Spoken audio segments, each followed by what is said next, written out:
That's funny. Neo's name in the Matrix was Neo. Your timeline happened in chronological order. I mean, you got some sense of separation between similar events. You now see... Yeah, so it could be like saturated in all of the concerning things. an odd or even number of levels of irony all at once. So I think this is where Judaism is doing something holy. You can't independently do that. You do that for a company. These companies, they don't even know what they want. It's like, that reminds me of the Patrice O'Neill quote, women want us to like them, they don't even like each other. If the Jews were fighting people, I think we'd all be dead. Our greatest problems are much worse than we have previously imagined. But fortunately, we have the capability to deal with them. And that clap means this is the second episode dropping of the Charismatic podcast. Charismatic. We got a name now for you. Fusing charisma, meaning charm, and manic with, mania and chaos and insanity. Mania, chaos, insanity, everything that goes on inside of my podcast partner Cody's head. And Rich's earth. And it's all charm and down to earth up here.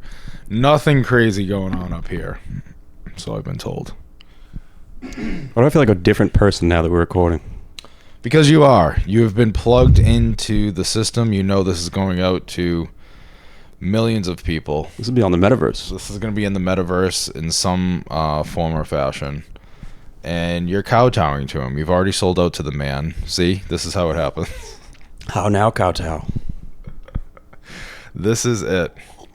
So we're fresh off the heels of Skankfest. Maybe not too fresh. It's been about 2 weeks. However, man, what a fucking festival. Cody, give me dabs about Yeah, brother. that was a fucking blast. What a blast, dude.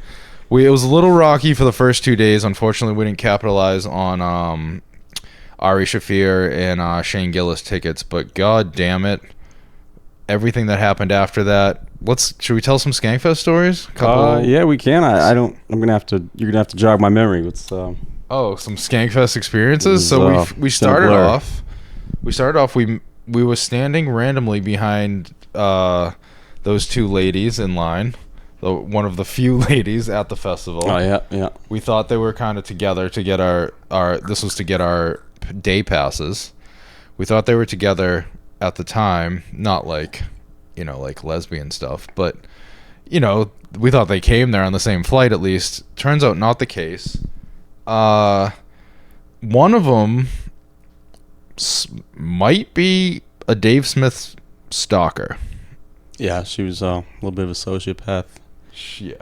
Yeah. Mm-hmm. Yeah, she was a little weirdo. But the other one, real cool, had a couple drinks, met some people. Who else did we meet there? We met what's his name? Has had multiple children. Billy. Kid from Omaha. He's from where from where they're snatching up boys off the street. He didn't love that in the beginning, but he learned to embrace it. No, yeah, he knows what's going on. Like, he's from Omaha. That's where Boys Town and all that shit fucking. Yeah.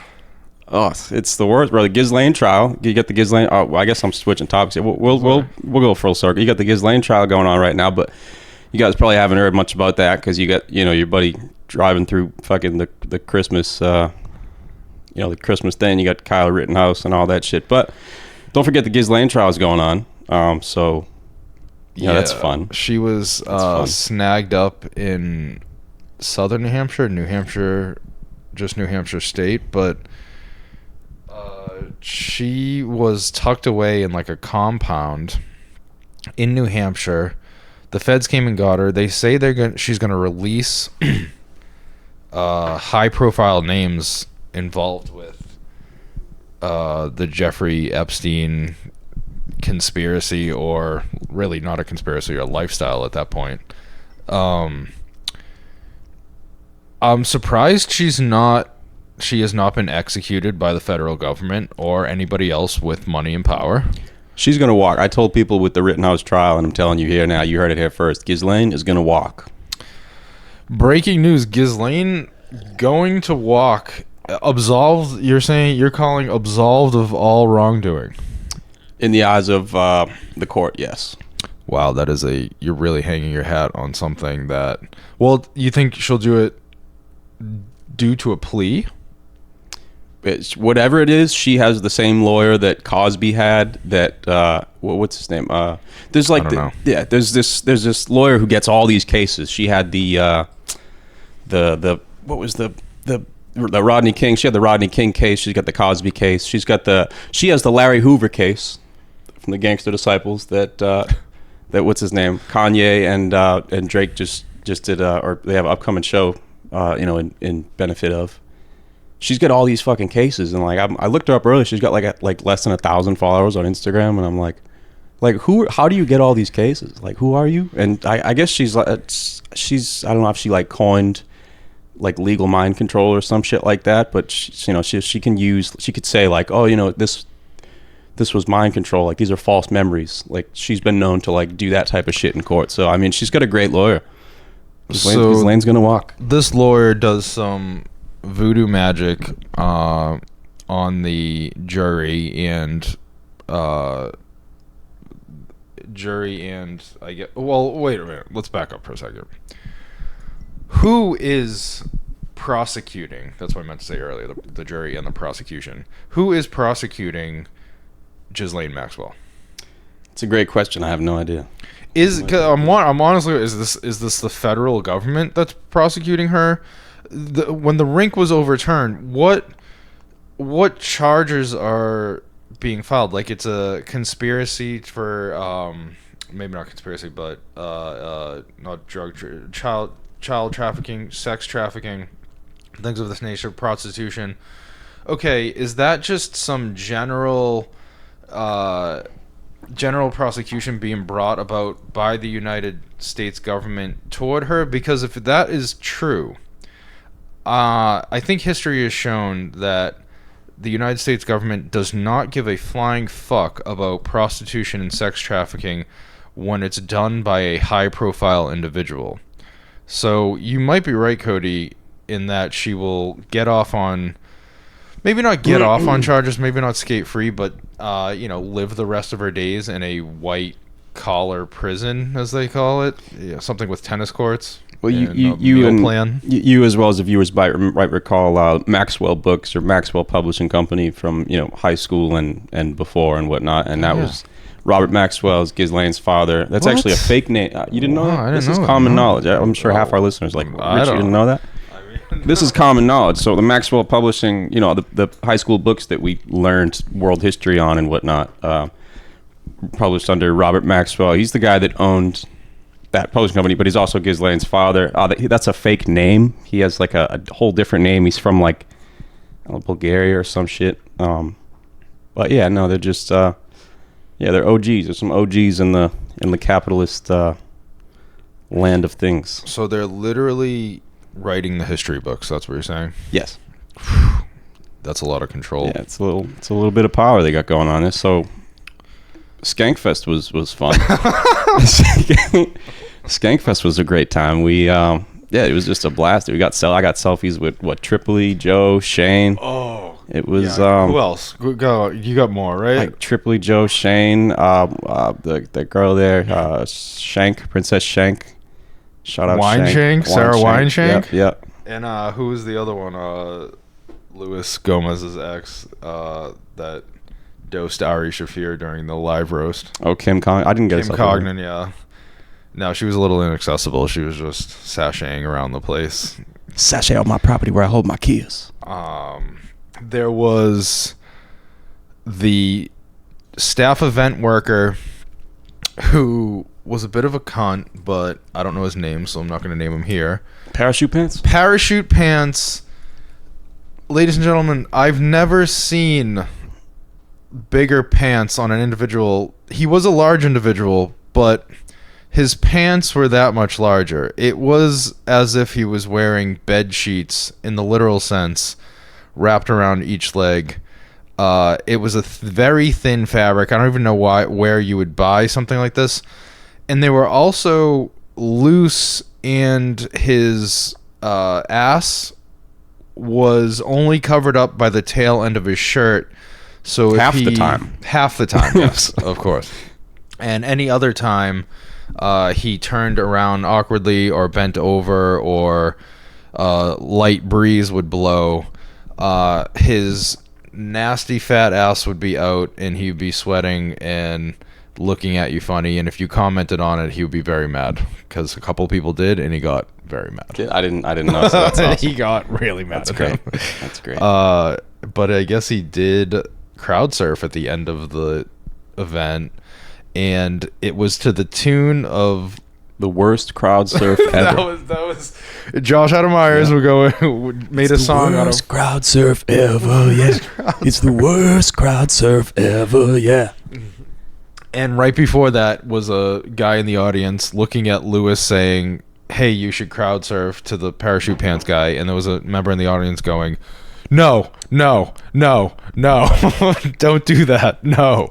But it happened, and it was pretty bad. You got pictures with all of those people you mentioned. I got pictures with Shane Gillis, William Montgomery, the Big Red Machine, Tony Henchcliffe, none with Ari Shafir. I wish I got Gilbert Godfrey, although he was there and gone. I wish I got Stanhope. I got McCusker. Matt McCusker? McCusker. Well, I mean, you're from McCusk. Grew up in Revere. You could say McCusker. Matt McCusker, Matt, who is part of Matt and Shane's Secret Podcast, in the background of my William Montgomery selfie, which was a fun retweet by Skankfest and by Matt himself. Who else did I get? I feel like I got some Joe List little selfie, which I didn't post because I looked like a retard. Joe List looked great. I looked honestly mentally handicapped in that photo. And we sat front row to a lot of great performances and podcasts that we watch on the reg, and they're all been released last week. It's fun to kind of relive that moment a little bit. Have you watched any of them? A few of them, yeah. I watched the Part of the Problem we missed. I watched the Matt and Shane's. Don't go if you're listening to this. Skankfest should be Don't go. kind of low key. Yeah. You don't want too many people there. Yeah. There are lines, so although you bought a ticket, you're not necessarily gonna fucking get in the door unless you get in line and sacrifice seeing another show or something like that, which at the end of the day it all adds up to the present experience. So that's right. Definitely don't go to Vegas, where I believe the next year Skankfest is going to be. Apparently there's going to be an announcement coming out soon on the Legion of Skanks podcast. I mean, I'll be there. You're not going? Oh no, I'm telling them to not go. Oh, okay, yeah. We're definitely going. Yeah, don't go. No, I'm telling them not to go. Don't go. It won't even be fun. That won't be fun for you. You have to enjoy comedy and the world of mushrooms and acid to enjoy it. Yeah, which Rich I'm not sure how that taste sits with him. I did not do any hard drugs at Skankfest, but I did for a slight microdose. I did do a microdose recently, but not there. Well, I did some cactus. Yeah. Did some cactus. The anticipation of that was rough, I have to admit. That did not sit well in the beginning. I'm sure coming off of 3 days of drinking and 2 cups of black coffee in my stomach wasn't probably the great precursor for microdosing cactus, but it was pretty smooth sailing after that. I have to admit, I did get over the hump. I think when I did that, I was more blown away by, I think we were sitting front row with what they were calling the tent. And you were ready for picture day. I was ready for picture day. Eleanor Kerrigan looked at my hair and she goes, "Oh, look at you, sir. Oh, you got the hair. That's really nice. You look like you're dressed for school picture day, you fucking retard." And just yelled it out to about 400 people. That was awesome. And then every other comedian after that proceeded to stare right at me and do half of their act. Yeah. And I don't know why that happened. The Kurt Metzger one was tripping me out. I should have gone to pick with Kurt and asked him what the fuck that was about, but it was like somehow the comedians knew that Rich had microdosed, and they're like, Rich doesn't usually do stuff like this. I think that's true, dude. Yeah, they're like, I think they saw it. Yeah, they got the memo somehow. I didn't tell them, but somehow they got the memo that Rich had microdosed, and now is the time to just shuttle all the psychedelic energies in his direction. Dude, they're like, fuck this kid, let's talk to him. And then I mean, I'm Cody, first off, I'm so glad that you were there to see that experience. Because it's kind of like one of those stories where, you know, you get super messed up on something and you try to tell someone how weird your experience was, but they just think you were super messed up. But that was a genuine, like, you verify that Christina, who prepped the sound check, literally looked at, I'm in a sea of 400 people, we just on the front row, literally looks at me and goes, I'm gonna have to go in the back and check on something, like, we'll be right back and we'll continue with the show. And I'm like, okay, like, why are you telling me? Yeah, that like, really all did of these people are here for the show. Like, what was that? You should have did a lot more than a microdose. We would have we would have ended up back at the Hilton, like, partying, like, next time. Dude, we gotta stay with where they're staying next time. We gotta stay in that hotel. Or whatever hotel they're staying in. Which, by the way, again, Vegas, dude. Vegas. Yeah, can't wait. Can't wait. But as quick as Skankfest came was as quick as it went.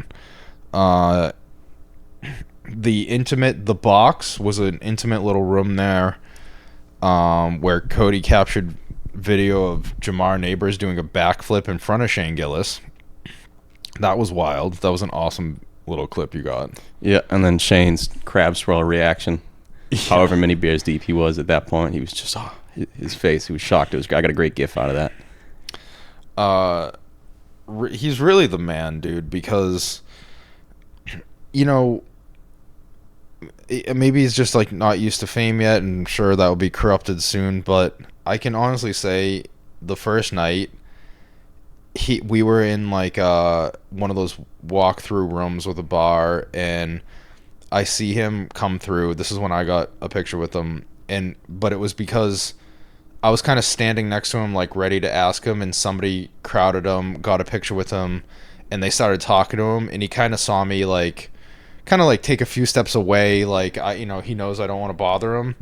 And as soon as that conversation was done, he took one step, turned over and looked at me. He goes, "Oh, did you wanna?" and like waved me over, and I was like, "Fuck yeah, dude." He was also on MDMA in that He picture. was super loving in that time. But it I don't care. It put a soft spot in my heart for his generosity to that. So can't be thankful enough. That was really cool way to kind of kick off the festival.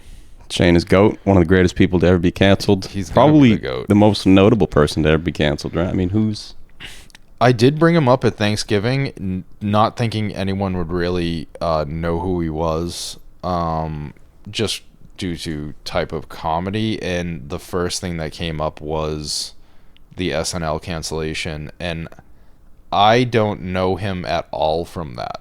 Like, yeah, I just hear that was it a big from thing. Other people. Everybody in the world heard about that, and it also happened around the same time. It was Epstein didn't kill himself in prison. So that's why everybody knows about the Shane thing. I see. It was like the same week or whatever, the same couple days. So it was like a back-to-back headline news. Yeah, they're like, yeah, fuck Epstein. Look at this Shane guy. He said a word that I'm not going to say yet. 2018. I'll say it the next episode. You'll say it the next episode. I'll say it in the next episode. Yeah, so that was another thing. I got a review on the first episode. My lovely brother, Eric, shout out Eric. He said, he's worried about me. He's worried about, future employers scanning these digital archives for edgy things. And to that, I guess I say, what are you going to do? What are you going to do? No, you have a lot more to say about that other than definitely. What are you going to do? Because it's happened to a few friends of mine. So I'll have my friend, let's just call him Ryan. Everyone's shall be named, not be named during this pod. My friend Ryan got a job. He's in the biotech industry, and they wanted his email address and any kind of past social media handles, and I think he gave them whatever he had or considered to be at the time. Willingly? And yeah, because they're going to find it anyway, being attached to his name and email, I guess. So they did a deep dive, and they found his college Twitter account that he just made when like Twitter kind of first launched, and he made it to like literally mess around with his friends. This was like just swear words and smoking blunts or whatever. And they found that, and they said, you will not get this job unless you delete this Twitter handle that you have. And he's like, okay, no problem. You got to understand, this is 10 years ago. I was just like having fun in college while getting my degree. Like, I didn't do anything, egregious. And they're like, yeah, no problem. Just delete this so it does not come back on us. And he's like, okay. Problem with that, who has access to the college email accounts when you're 10 years out? Like, you got to go back into the server of the university that you were at to get your password information so that you can go into Twitter and delete it, because Twitter won't let you delete it unless you can verify who you are. So if you did something and you do not have access to the credentials on social media, which is incredibly possible and plausible, and you can't delete that, and somebody is asking you to delete it, you could be shit out of luck. If you can't erase your past, digital past, just simply due to the way the situation has fallen into your lap, then you're kind of screwed. Like, if you can't verify your email. Yeah. Well, I mean, if Shane apologized, he would be not half the man he is right now. And Shane didn't apologize because he's a real dude, and there's no reason to say sorry unless you're guilty in a certain level of something wrong. So you're suggesting people who go out for corporate jobs just tell the man, quote unquote, to fuck off? Basically, yeah, plead the fifth or whatever the Fifth Amendment, and just but that's about it. But Shane did get fired. So if my friend did get fired, he doesn't have an independent voice, or it's not the same career, right? My friend has a certain set of skills that he applies to the manufacturing industry of the biotech world. You can't independently do that. You do that for a company, because, I mean, you just can't. There's just no market to independently do that. Yeah, these companies, they don't even know what they want. It's like, that reminds me of that Patrice O'Neill quote, women want us to like them and they don't even like each other. And it's like, these companies, they don't know what's going on. They're just moving forward. They think they want the best. They might, consciously strive for the best, but unconsciously not realize that, they're the Ouroboros or whatever. I think it's from fear. I think fear is what's the motivating factor. It's not. I don't think they're moving. They want to be compliant with the Lord. Like Alex Jones said on the Red Scare recently. What was it? My only fear is separation from God. These companies, they don't want to be complicit in genocide on paper. But if as long as it's not on paper, then like where is the wrong? You know what I mean? Like, did I say that? Like, because this is what's going on, and this is what they're scanning for, and like this is, like there's no, where's the limit? We set the limit, and so like, there's all sorts of things messed up in the world. But I think somebody's doesn't have the credentials for their high school social media, that is just trying to get a biotech job. Like, you don't need that anyway. You know what I mean? The fact that you need that is like, I mean, it's like you need the vaccine. Like, you really? No, it's a little different, because you do need that job. You do need that. No, yeah, but do you really need to prove, or do you really need to delete? You know what I mean? The fact that they're making that a requirement is infringing upon your right, because human right is. But what weight does the individual have in their corner to fight that? If they say fuck you, that's fine, but even the company doesn't care if you tell them to fuck off, because they just press on. They just press on with the fear. It's not like you change anything. you're not making an impact. You're not making an impact if you tell them to fuck off. You just simply now have to fend for yourself. So what do? You just don't work at that company. So you're saying you get a job in another company? I guess so. If they're going through, like that's a crazy case that they're going through something from 10 years ago that he can't log on to, that it's his school server or whatever. You know what I mean? How do they even find that sort of thing? Well, that's not them. They just see it because it's attached to his name, but he deals with the other end of it because the credentials was attached to his university. So it's not like they went back to his university. It's all a through line. Data's a big market, and I think it was back in like the late 80s or some early 80s, late 70s. This lady called the police and said, there's this car outside, he's always outside. I think he's stalking me. I'm nervous. I'm scared or whatever.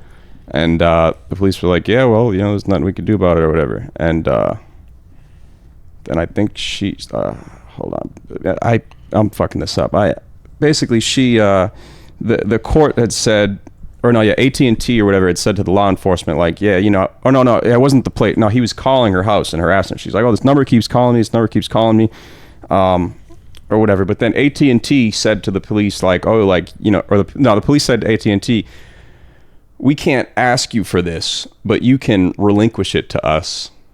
And that was like the start of all the shit that fucking happened as far as, under Obama and Trump and fucking, Edward Snowden, all that shit he's pointing out. There's a crazy market in data. And that is the least of our concerns, because the transhumanists are like the real demons. And these people are like retarded. They're really smart, so smart that they're retarded. And they're aiming for this shit that isn't gonna fly without these prerequisites set that are already occurring inherently of the nature of their movements, their actions. So can we unpack that a little bit? Yeah. Okay. So I think what you touched on earlier, where you said there's a paper trail. Okay. All they care about is what's on the paper trail. Well, the paper trail is now digital. Okay, so the term a paper trail is just a metaphor now for just whatever's being recorded in the public eye.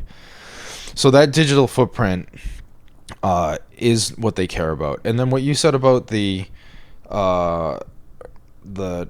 situation where this number keeps calling over and over again, but the cops cannot solicit the phone company for the number, but if they voluntarily gave the information, then they're being a good citizen and they're doing their due diligence, and maybe they're absolved of certain things in the future or what have you. Maybe there's some incentive for them to do that. So there's a huge incentive. So ever since that happened, data has become like this giant thing where like now law enforcement and these digital companies can collude, and like these government agencies that once were set up to serve the people can now make money together, turn in and of themselves and say like, yeah, now we're just a capitalist scheme, and we're just we're gonna. But no one individual is doing that, and no individual in that group realize they don't refer to themselves as a capitalist scheme. It's just a natural byproduct of what happens when you grant this kind of power, this kind of technical power into the universe of people. So you go, okay, people, I will now bestow upon you technical innovation of the full records of everyone's life, and that can all be at your fingertips. What do you choose to do with it? Well, maybe some people go, I choose to integrate that into the ways I think law enforcement should operate, because this is what I believe. And by the way, I happen to run the biggest tech company in the world, and I believe it should be integrated with local law enforcement like X, Y, and Z. Are there any laws against this? No, there are no laws against this. Why are there no laws against this? Because it hasn't caught up with the way society is run yet, because it's just been born. Technology, as we know it today, is 14 years old. it's a little shit adolescent right now. It's a little shit adolescent, and it's being run by people who don't know how to handle it, and it's just growing and growing and growing and being fed, and people don't know how to get it under control, and they're disciplining it in different ways, and they're dropping it onto society and not realizing the consequences of the butterfly effect it's having all the way through the class structure of the United States, not to mention the world. I'll just put a bow on that. You can talk now. Yeah, there's been some shitty 14-year-olds that have fucking killed their fucking parents, and we got to get a fucking handle on this technology thing before all hell breaks loose. It's split up into different factions. Like, some people think you got to get a handle on it. Some people don't give a flying fuck.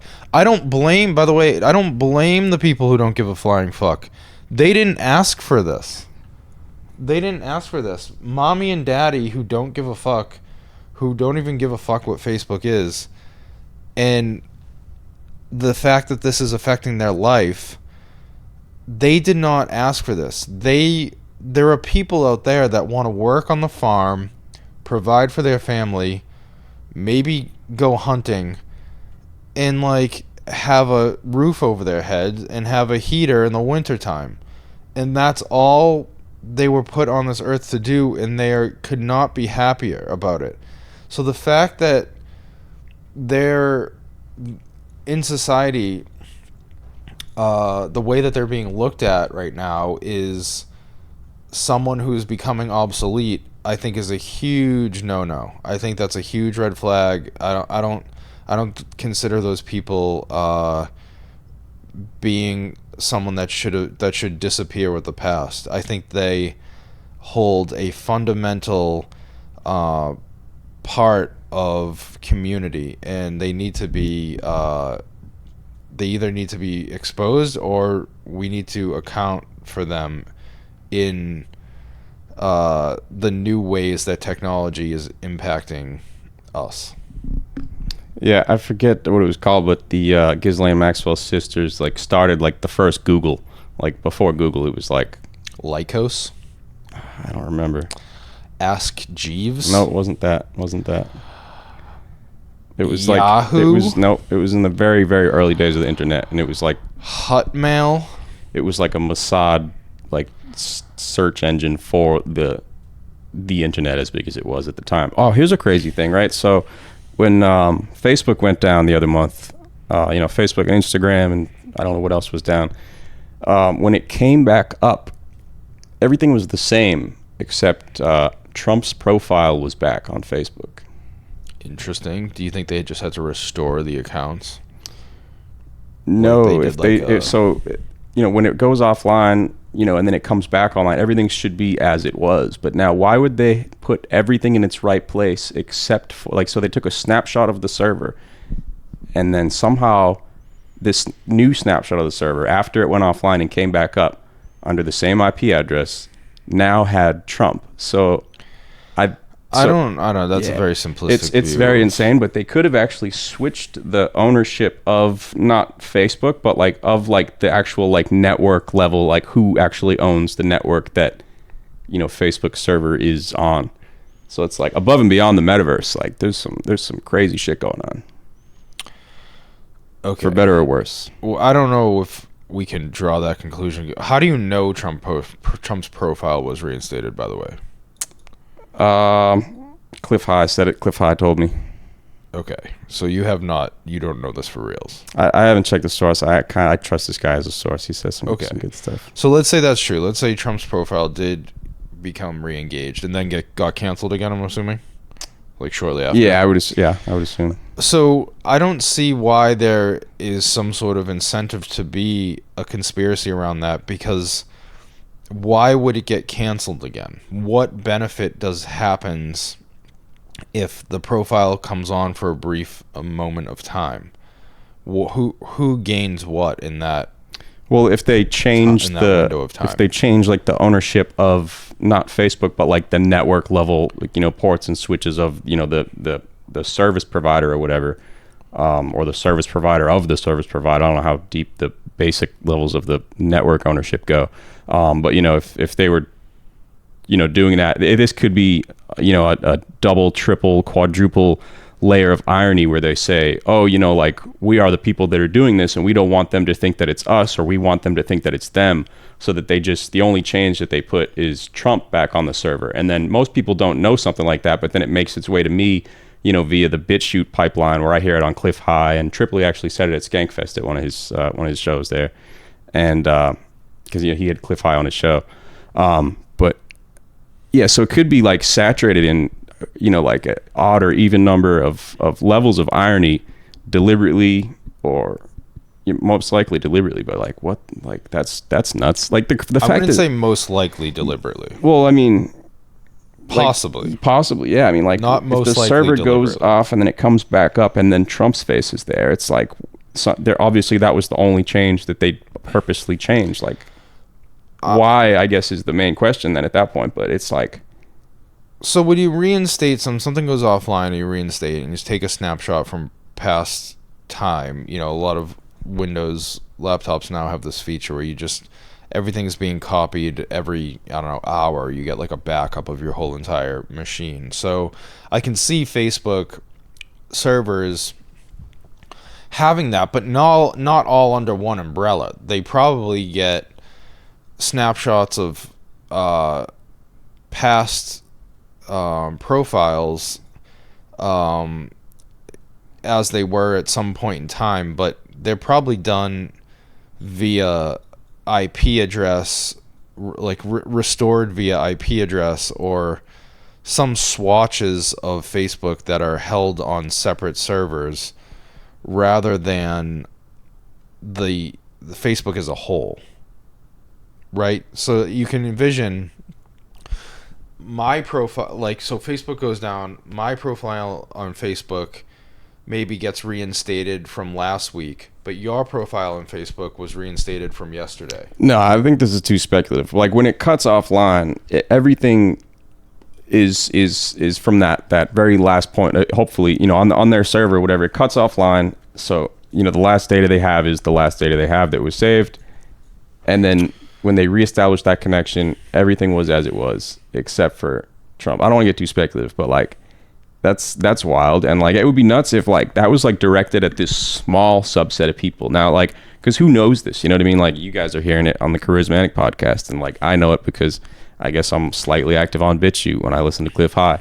But like, that's a very small subset of people to target, to say like, like, let's this, it's like almost like a micro conspiracy. Like, they're like, we're going to feed this micro conspiracy into the metaverse and then see what comes out. This was, and then this was like, Facebook changed its name like that week, like, the metaverse, man. And then supposedly I've learned what the red pill is to the metaverse's blue pill. Which is? Urbit. There's a program called Urbit that it's basically the project that wants to decentralize technology as we know it. So scrap all of the softwares that you basically just scrap all the code that runs everything. And it basically, this runs on Linux, and it has kind of like it runs on top of this, like, this math equation that is essentially the theory of everything that can be done in Urbit, which is, kind of a small but concise equation that allows for this, infinite possibility or whatever. And they can run updates to that. But then, so you would have a planet or galaxy or whatever. You'd have this constellation if you're rich enough to have a constellation, or you just have your single ID. Now, you wouldn't need a password in Urbit. You would just log in, and this would be your digital ID, your social credit score, and there would be no... How is social credit score attached? I mean, I guess I'm assuming this would be the platform for social credit score, because it seems genius. You wouldn't need a password. This would just be, everybody would be assigned their But if IDs. you mentioned that this was the red pill to Metaverse's blue pill, social credit score is blue pill. So why you consider this red pill? Because is social credit score a blue pill? I always believe so. I thought ultimately, Well, because let's take it from a current example, which is more liberal / democratic now, which are now interchangeable fucking terms, want you to get the vaccine and wear a mask and become more compliant.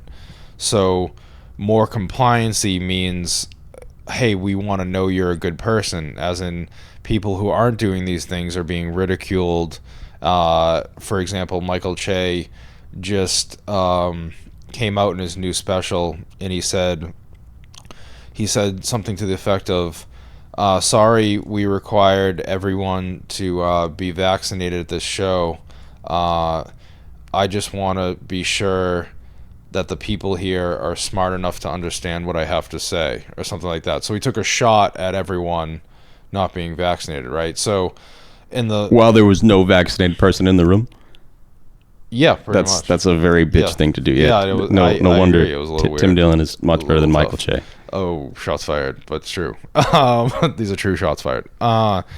But so anyway, I'm saying the reason I consider social credit score a blue pill thing is because if you go down the road of a democratic group wanting to control you and be sure you're a good person, being a nice child playing well for mommy and daddy, then the social credit score is the verification of that. So I don't know how it fits into red pill, which is traditionally more Republican, which is, yeah, I mean, you go to the extreme end of the example, Texas, guns, freedom. Well, yeah, I mean, I guess there's... Don't talk to me, don't date my daughter. There's, like, Republican aspects of red pill, too. A social credit score can be... a Republican aspect of social credit score, too. So a social credit score can be seen as, things that are active today that aren't in the digital world. For example, somebody that has something on a criminal record or whatever, that is a social credit score. Not in the digital landscape, but social credit score. But I think largely the reason that I would consider Urbit as the red pill to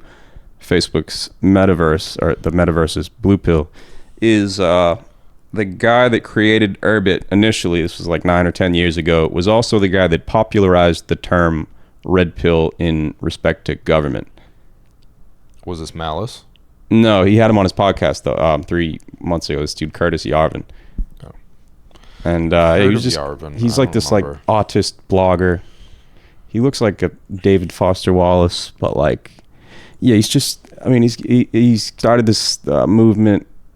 It was coined by one of his college professors as neo-reactionary or dark enlightenment.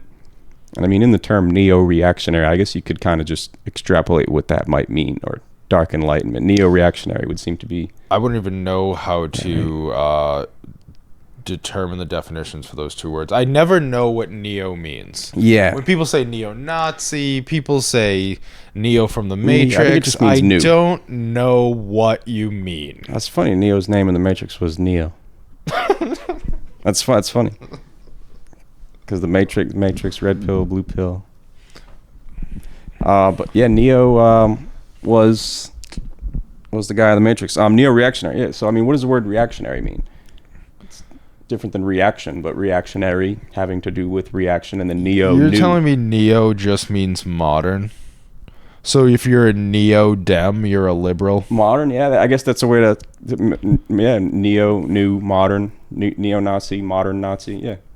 So then modern reactionary would be, how close to the present moment can we be reactionary, unconsciously or consciously or whatever. How fast is that equation acting or playing out in the, the karmic landscape? But that term, you say neo-reactionary, that doesn't bring any more weight to the term reactionary, because in the context of a conversation, if you are reactionary toward the event that's taken place, mm-hmm. or even the context of some event, you're just simply reactionary to it. Being neo-reactionary to it does just not change the definition. I can see where you're coming from, but that would also be like saying that like meditation doesn't need to be practiced because it's always being practiced. So when you meditate, you can access the supramundane, which means above and beyond this worldly. It means above and beyond this worldly by you're going deeper into the worldly, the supramundane. You're getting deeper into this world by just being in this world. So that would seem to be how neo-reactionary would play out, right? Yeah. So, but I mean, this guy's like inspired a lot of people in a lot of weird different circles, and I'm still trying to comprehend what's going on here, but something's going on. There's a lot of hipsters over in New York, and modeling agencies and shit like that. Yeah, but you could say that about New York for the last 35 years. Modeling agencies and hipsters in New York is not a new thing. Yeah. Now, maybe what they believe is a new thing. You mean what they, as far as the current climate over there. But you mean we hear this stuff on other podcasts that they talk about group thinking and what people get together and what they believe, but it's typically kids in college or fresh out of college, or people that have been isolated from you can say the real world, but really what that means is experiences in the real world. It doesn't mean that they're not living in the same world as me and you. It is their real world, and I think you got to be sympathetic towards that. If they don't have to ever go through a driver's test to drive a vehicle, and that means that they have no interest in how vehicles work, which means they can't help you when your car breaks down, and you can't make fun of them for that because they have just never experienced it. Now, maybe they don't have an interest in experiencing it, and that's a philosophical conversation about their personality, but typically these people are just young, naive people who hear an idea, glom onto it, and sit in circles and mentally masturbate with each other about that idea. And it just takes on a life of its own, and you're almost kind of a bitch if you tap out first, I think, in those circles. So maybe you don't even want to go along with it. And they just regurgitate what they hear because it makes their friends feel good. Do you think there's some of that going on? Yeah, definitely. There's definitely some of that going on. You see why we call this the Charismatic Podcast? We got some wild ideas. It's a wild ride. This is we have to be these people. You know what I mean? And there's some shit going on, man. And fucking, we're gonna capitalize on the neurotic liability that we decide is least self-perceiving, so as to provide capital for the group or the collective that we see as wholesome and we see as what will benefit from the harnessing of this energy from this weak link, so to say. Who's the weak link? Whoever we decide, and by we I mean as a collective, what's the weakest link in our society today? What do we have to tackle, like as far as in the political climate, or just do you mean in a social? Well, it's still speculative right now, so I mean there's all different perceptions of what that might be. I would say pedophile rings, elite pedophile rings and shit like that, but they We've already might taken one down via the Catholic Church. Who? The Catholic Church fell, and it was a huge pedophile ring. Oh. Yeah, you're aware of this? You're not aware of when? this? What year? Holy shnikes. I mean, that's happened for a while. Yeah, it's probably happened for 500 years before 10 years ago. But about 10 years ago, there was many lawsuits against priests diddling little boys behind the curtain, and they've molested thousands upon thousands of children, and the Pope just moved them around because it was kind of taboo to say arrest that family priest, because it might not have been your kid that they were molesting. So everyone else goes, oh, you can't arrest Father O'Malley. Yeah, I gave him an Irish name. Fuck you, Mix. I'm just kidding. That's it. You canceled. Yes, I'm canceled. No, it's sorry. He's a Mick. He could say it. Father O'Malley is a Mick, and he diddled kids. How dare you root for a pedophile, you freaks? And they didn't diddle their kid, so they protect him. And then these local towns, the cops know the priests, and they're like, no, there's no way he did that. But then eventually it breaks. The like all of these priests in the Catholic Church were just getting shifted around from church to church to kind of like outrun the scandal, and then eventually it all got caught up and it become uncovered. And you kind of think, fuck, like this was going on to thousands of children under the noses of families, and they had no idea. And they had power, yes, but they didn't have... They had like power at like a local basic level. They didn't have power from a... I guess they could tell you, let me the Lord. They had the Lord on this side. Going to hell. They had the fucking most power. They did have the. They did have the threat of that, but they didn't actually have the Lord on their side, because we both know the Lord doesn't exist. And we know, but they threatened the Lord's power to these little children. But what you're talking from is this pedophile ring that exists on an elite level. Due to what? Due to the desires of people? Like, what do you think they just get their rocks off? Yeah, at some point, these occult groups where, you had the dark occult that, took the power from the light occult.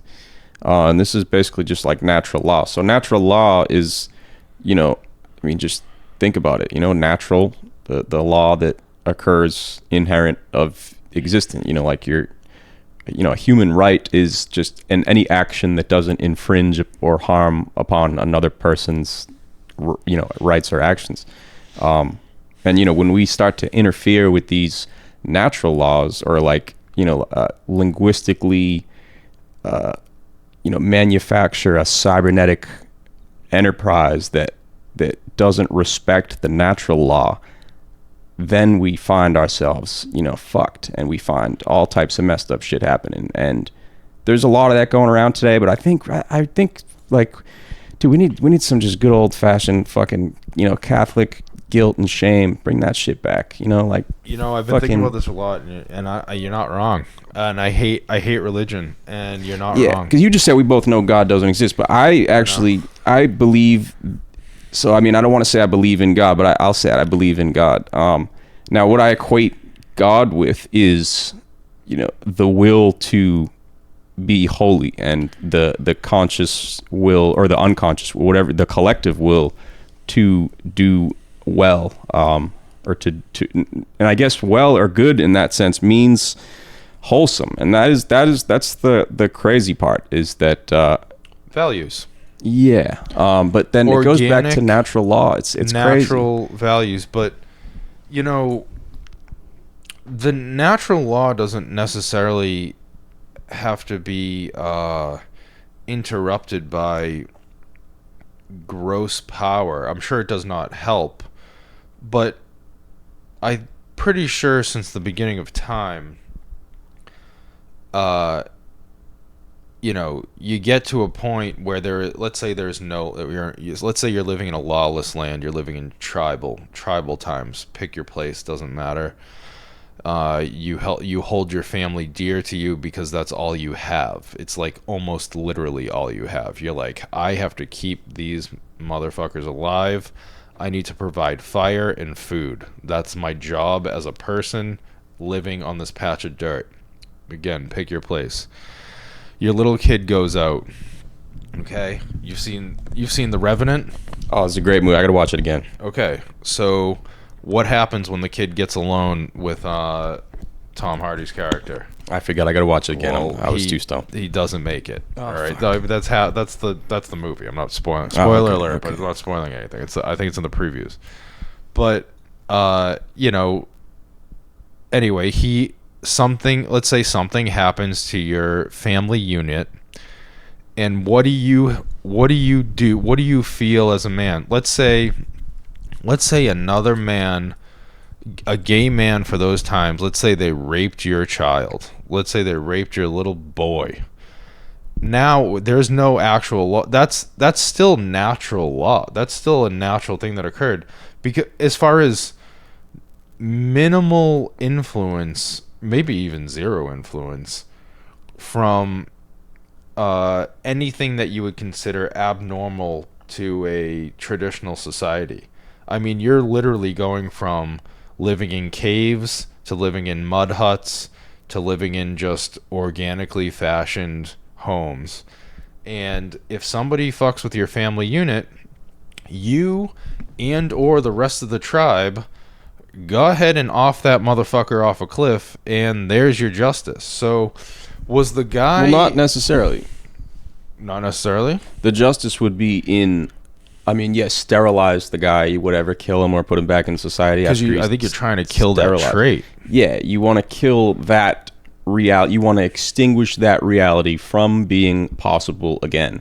And so, as hard as that may be, understand why that might have happened and then attack the root of that. It's like a jujitsu, you know, it's knowing your enemy, and it's like a dance until you get down to the nitty gritty where you beat your opponent into submission and they tap out. Okay. And you win, and you that is it. I live off this awesome quote that I made myself, and it's called it goes, our greatest problems are much worse than we have previously imagined, unfortunately. But fortunately, we have the capability to deal with these problems by virtue of being human. That's a great quote, and that's true. And what I think makes further hardship in the vein of this conversation is just what you said is we have say the last part of your quote again. Fortunately, we have the capability to deal with these issues by virtue of being human. That's right. So we have the capability to deal with these issues, and yet imagine somebody doing a jiu-jitsu match against you to protect not taking action against these issues. Let's say they're fighting against you, a fellow human. They're fighting against you to protect those who have the capability of hurting society. What do you now do? And let's say that person... I don't get the question. What are you saying? I'm saying, you said, fortunately, because we're all human, but I'm also saying, I mean, I hate breaking things up into teams, but I'm saying you're also fighting against humans. You're fighting against humans that that are hurting society in some fashion, whether it's... We started off with kid diddling, but there are plenty of other examples of groups hurting society, and people are bending over backwards, aka trying to do the jujitsu, the metaphorical jujitsu dance, to try and preserve their way of life, which goes on to still harm society, and that we can't. Good people can't get enough momentum to overcome that. Now it's like, now what do you do? So I think this is where Judaism is doing something holy, is where from the perspective of Judaism, the Goyim, or the non-Jews, they are not regarded as human. So you could see how that would make you a good statesman. You could see how that would bring wealth into your race, religion, creed, whatever. And I mean, it goes to show. Yeah, I mean, if the Jews were a fighting people, I think we'd all be dead. And I don't mean that from any kind of maniacal standpoint, but I mean that from a way of, they've probably done it the best as far as being able to organize their religion and religion and philosophical mindsets that they share with one another, that they preach and practice. They've kind of done that within their group, and they've paid no mind to the other. Pay no mind to your other. I mean, we know as fellow man, but they don't see you as fellow man. I mean, they might actually see you as fellow man, but the point is that they're going along the guidelines of that you are the other. Pay no mind to you, and they stick and click with their family unit, and they just keep. They have that momentum behind them. Yeah.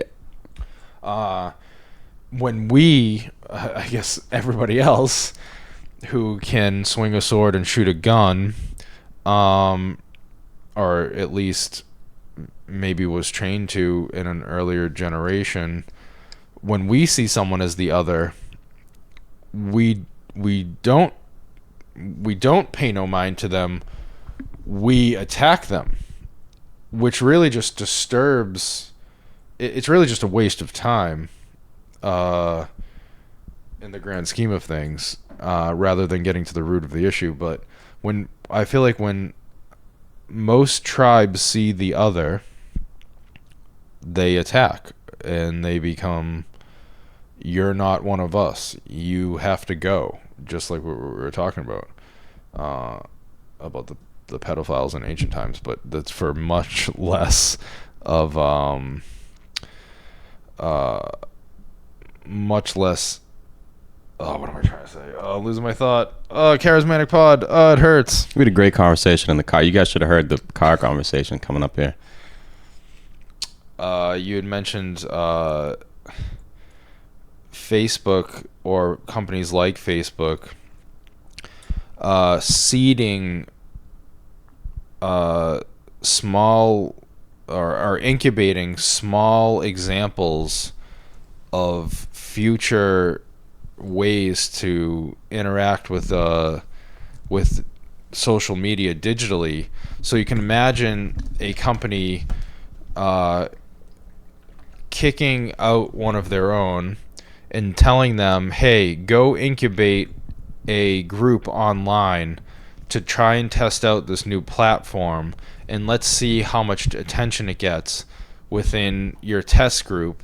And they go out there and they test something and they let it incubate for a year or two, and then everybody gets on board and they think they're part of something greater than themselves, and then it gets shut down and then adopted by a Facebook or something like a Facebook, and then implemented to the rest of the world. So you don't even know that you were part of the experiment. We kind of touched on that a little bit in the car. Yeah. Or at least that's what I thought of when you had mentioned it.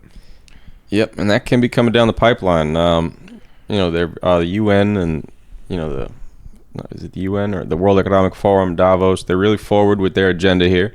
By 2030, you will own nothing and you will like it, supposedly. I guess they're trying to extinguish 80 to 90% of the world's population by a certain time. They're pretty forward with their missions there. This extinguish the world's population, I've starting to come up a lot, and I'm torn on it, because they're not going to use force. People aren't going to be out in the streets with guns trying to extinguish other people, although if they could do that, they would. I just don't think that they could pull that off, because everybody is ultimately closer than they are divided, although the division is growing all the time. It has something to do with the way COVID is being handled, and just like I mentioned about these little incubator cells of social media being tested out for these companies in these independent rooms and being rebranded, and you never knowing that they were part of a larger corporation. This is a test run. What's going on with the way the US government and other governments around the world of handling COVID is a bit of a test run for control, whether they know it or not. Somebody is definitely paying attention to this. They're seeing how people react to things like mask mandates and vaccination mandates, and who's getting away with not being vaccinated and who is being praised for being vaccinated. There's certainly no rhyme or reason to the science versus the reaction. They don't really talk about that much. So I don't know how they're going to pull off a mass extinction event for people. But I think people do need to be sort of aware of that. in the back of their mind, and you should not tap out. You should be aware of it. You should maybe get a firearm and learn how to use it. Yeah. And stop eating polyunsaturated fats. Take care of your health. Because I would say sterility is how they're going to go about this. They're going to just, you're going to get a booster, you're going to get another booster, and then, a couple kids, your child or their child is not going to be able to have kids. It's so easy to just put something in the drinking water or something like. Yeah. Did you hear that thing that the male taint is getting smaller? Yes, I did. After like the past 30 years, yeah. But this isn't planned. I think this is a byproduct. It could have been planned. Somebody could have said, "Oh, we know plastic will have this effect, so let's put fluoride in the water and let's fuck them up." It could have been. It doesn't really change now for us to know whether or not that was on purpose or not. My taint is huge, so I did not use a lot of plastics. Yeah. Fat taint. I have a fat, long taint. It is fat taint. It is thick. It's a thick taint. I got an enlarged prostate too. That's probably true. I heard a little Peter Thiel was on, I think his name was Thiel, and he said there's over 50-year-old men sitting in a room, there's over a 50% chance that in that moment one of them has prostate cancer. Peter Thiel, what a fucking character, huh? So those of you who have no idea who Peter Thiel is, probably most of you, he started Palantir, which has contracts with all 17 United States intelligence agencies. So he's got deals with the U.S. government, and Palantir is just basically a big data company. So what do you know? And this guy Peter Thiel, he comes up a lot in these hipster New York circles. He's an investor of all the right things that he believes is the future. Are we talking about the same guy? Peter Thiel, yeah. He's a doctor? I probably has a doctorate degree. Yeah, Eric Weinstein is his financial manager. That might be true. Yes. I just want to make sure I wasn't. I was talking about the same person as you were, but I didn't realize that. I didn't realize he's made so many investments. Although he did say he almost worked for that company.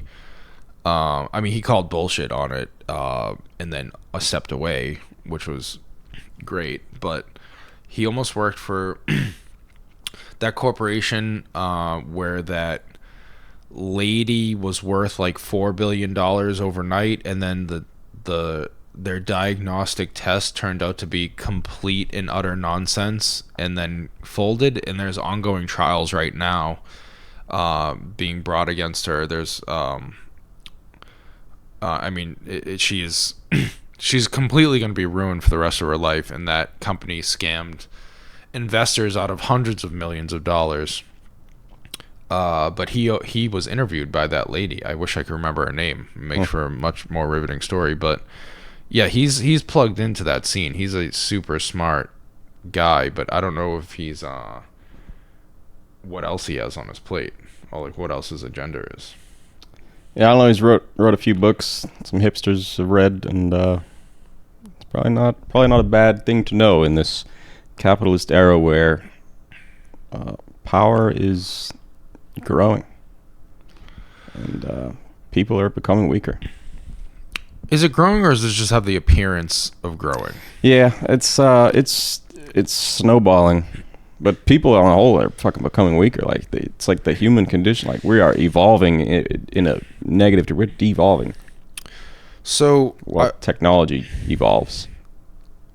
We got to like resync that because the transhumanists. We're letting technology do some heavy brain lifting for us, and it's not picking the right. There's heavy investments into transhumanism, which is the fusion of humanity with AI, and that's only going to go so far without humanity first. Yeah, you do need humanity first. So I heard a little fun fact.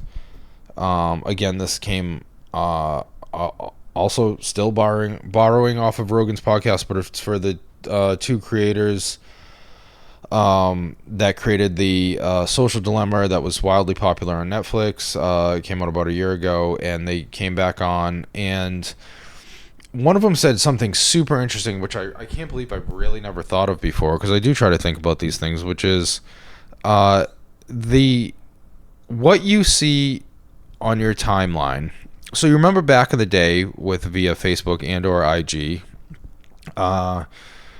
your timeline happened in chronological order, right? You used to see things that happened in chronological order, and you got some sense of when things happened. I mean, you got some sense of separation between separation between similar events. Okay, whether it's with the news or with whether your friends have experienced something or what have you.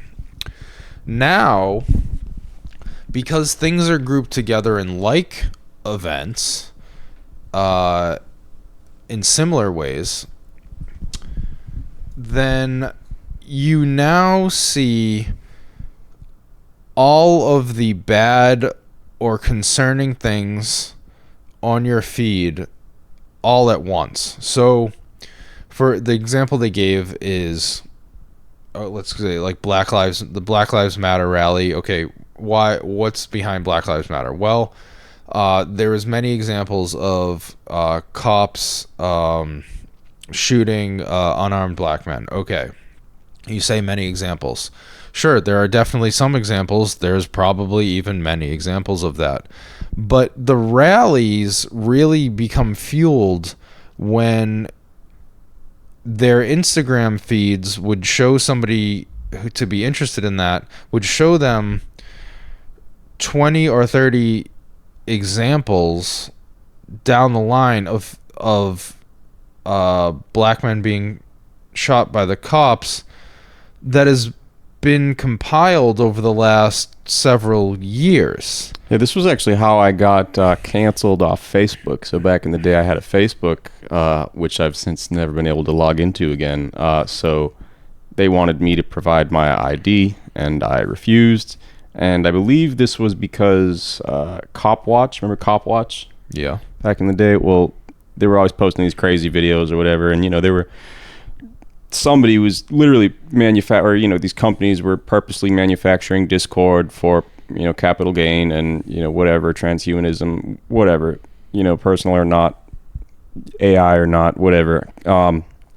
So, people are just going massacres and shit. And then I think there was like a father and his son that were like sniping from the, like a DC tower or something like that, a DC shit or something like that. And I remember, I was always commenting, on all the cop pages and shit. I would go, I would see a video, and then I would go to the police department, and I would say in all caps, I was just, enraged, raging with hormones, 16 years old or whatever. And I would just write in all capital letters, like, hey, you guys know, this is why, cops are getting killed is because, and then I would comment that on a video of, somebody getting tased needlessly or whatever. And I was just saying, simply, hey, this is why you guys are also getting shot and stuff. Because you would see cops getting shot, and then you would see guy gets tased for no reason. And I'm just hey, this is why this is happening. So, don't do that. And then somebody was like, yeah, provide us your ID again. And I was like, yeah, no, I'm not playing this game, I guess. And then it was a great thing that I didn't have to have Facebook for ever after that. And then it wasn't even until this year that I had made an Instagram just to keep up with a few comedians, but I've kind of strongly considered deleting it because it doesn't do much. I don't blame you on the deletion of social media. I think about it all the time. I would like to have an outlet to interact with my friends. It seems pretty sucky that you have to give up that interaction to delete social media. I would just I almost wish that Gmail or people's email kind of evolved to just have friends' timelines next to the mechanism that is email, and you don't have to open this other application that shoots the world into your face at fucking 100,000 miles per hour. I just wish it was more how MySpace was. I think we just went from 0 to 100 way too quickly, and I mean, God bless everybody making money out there. I mean, we know that this is going to end up on social media. We're going to be pimping this on IG and all that stuff. But God damn it, I don't care about any of your products. I don't care. I obviously care about current events, but I want the facts. I don't care about people's opinions of the events. I understand right from wrong. Cody understands right from wrong. Ultimately, you all understand right from wrong as well, but there's a lot of people looking with blank minds, looking at comments to egregious events that have taken place throughout the world, and they just read someone's comment, maybe they read another person's comment, and that's as far as they get, and that's now their opinion. And it's this weird sort of what's the word, parasitic, or it's some weird, like, did you ever watch the Borg on Star Trek? No. The Borg is like, you are like one organism, like they all become cyborgs essentially, and that like the machine starts taking over, but only like half their body, and like they're all neurally connected, the way like maybe like ants are connected or something. Yeah. And so they're one like cybernetic organism, and that's kind of what's happening. But it's just that Elon Musk has mentioned this. It's just that the device, you're already a cyborg. You're just holding your device now. Like, you're just holding this guy. But it's not in you. No, it's not in you. But so what if it was in you? Let's say this lived inside of you and you didn't have to take it out. Would you care? I don't know. You might care. But you would be now influenced by the opinions of, if you had a weak will and no time to think about these things and just want to be told what to think, you now become influenced by people's opinions on social media, and now that's your opinion. I know we repeat stuff here from various podcasts, but that's just regurgitating talking points of what, you know, that we think are interesting. That's not necessarily the way we emotionally feel about things, which I think is being hijacked from people who are viewing social media throughout the world. Yeah, and I think that's why I'm excited for Urbit, because I think that is the future, the way things are going. Yeah, we're gonna. It's bold as a claim as it may be. I think we're gonna destroy pretty much all the, you know, Windows and shit like that, and everything is just gonna run on this decentralized network where you don't even need a password, because you are you, and you interact with the world as it evolves. It's gonna be wild. It's gonna be wild. So we're coming at about an hour 20. We're coming up to an hour 20 mark. I think we should maybe plug where to find us a little bit, and get our name out there and kind of put a bow on this episode and get it out to the people. Let's do it. Rich, where can I find you? Well, you can find us at Charismatic Pod. That's CHARISMANICPOD. Yeah. That should be on IG. Well, I'll update. Email us at Gmail if you got questions. You got anything you want to say? charismaticpod@gmail.com. That's right. And please like and subscribe if you like what we're doing. Like and subscribe on the YouTube channel. Again, that's Charismatic Pod on YouTube. And I will post this next episode in the bio section of IG. And I will start to get some. We should probably post some pictures from Skankfest on that. Yeah, we can do a couple of that. You know, and just tag us in them and tag them. Maybe, who knows? Maybe we'll get like a repost or something. We can even arrange some calls. We can get some calls in. So if you would like us to call you, maybe on the next episode, we could live hook that call. Up. Oh, live calls. Live calls. Okay, I like this little segment idea. Okay, coming to the next episode of Charismatic 3. We will live call a guest. We'll discuss off air who it is, and we'll see their opinions on a certain situation or something that has happened in their life, and see what they have to say about it. Yeah, we will ride through on a deep charismatic conversation. Hell yeah. Charismania. All right, guys, it's been great chatting. Talk to you soon. Peace.